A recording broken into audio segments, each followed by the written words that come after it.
దేశ ముఖ చిత్రం మారబోతుంది.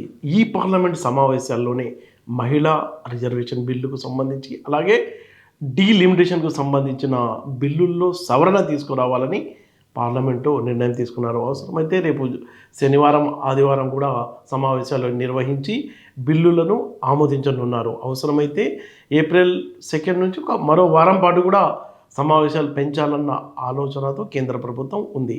అయితే దేశవ్యాప్తంగా మనం చూసుకున్నట్లయితే 543 పార్లమెంటు స్థానాలు ఉన్నాయి. దాన్ని 816 స్థానాలకు పెంచాలనేది కేంద్ర ప్రభుత్వ నిర్ణయం. టోటల్గా చూసుకున్నట్లయితే అసెంబ్లీ నియోజకవర్గాలు 4123 ఉంటే వాటిని 6185 పెంచాలని నిర్ణయం తీసుకున్నారు. ఏదైతే 2011 జనాభా ప్రాతిపదికన ఈ నియోజకవర్గాల పునర్విభజన చేయాలని డిసైడ్ చేశారు. ఎందుకంటే ఈ జనాభా సౌత్ ఇండియాలో తక్కువ ఉంది, నార్త్ ఇండియాలో ఎక్కువగా జనాభా ఉంది కాబట్టి అక్కడ ఎక్కువ సీట్లు వస్తాయి, ఇక్కడ కూలిపోతామన్న రకరకాల కామెంట్స్ల మధ్య కేంద్ర ప్రభుత్వం ఒక కీలకమైన నిర్ణయం తీసుకుంది.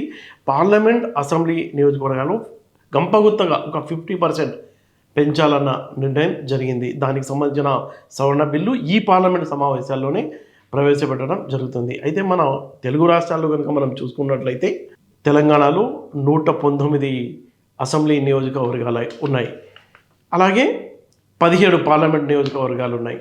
ఈ డీలిమిటేషన్ అయిన తర్వాత అసెంబ్లీ నియోజకవర్గాల సంఖ్య 179కి పెరుగుతుంది. 117 నుంచి 179కు పెరుగుతుంది. అలాగే ఏవైతే పార్లమెంట్ స్థానాలు 17 ఉన్నాయో పార్లమెంట్ స్థానాల సంఖ్య 26కు పెరగనుంది. అదే ఆంధ్రప్రదేశ్లో కనుక మనం చూసుకున్నట్లయితే 175 అసెంబ్లీ నియోజకవర్గాలు ఉన్నాయి, వాటి సంఖ్య 263కు పెరగనుంది. ఇది అసెంబ్లీ నియోజకవర్గాలు.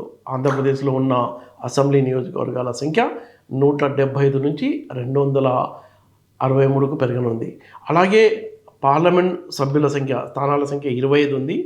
ఆ 25 కాస్త 38కి పెరగనుంది. అంటే డీలిమిటేషన్ అయిన తర్వాత పార్లమెంట్ స్థానాలు ఏపీలో 38 ఉంటాయి. అంటే 2029 ఎన్నికలు కనుక మనం చూసుకున్నట్లయితే ఈ పెరిగిన నియోజకవర్గాల్లో ఎన్నికలు జరుగుతాయని స్పష్టంగా అర్థమవుతుంది. అయితే ఏవైతే ఈ మహిళా రిజర్వేషన్ 33% ఉందో ఆ రిజర్వేషన్ అమలైతే 273 మంది మహిళలు పార్లమెంట్ వెళ్ళడానికి అవకాశం ఉంటుందన్నమాట. పార్లమెంట్ సభ్యుల సంఖ్య టోటల్గా 543 నుంచి మనం అనుకున్నట్టు 816కు పెరిగితే అందులో 273 మంది మహిళలు ఉంటారు.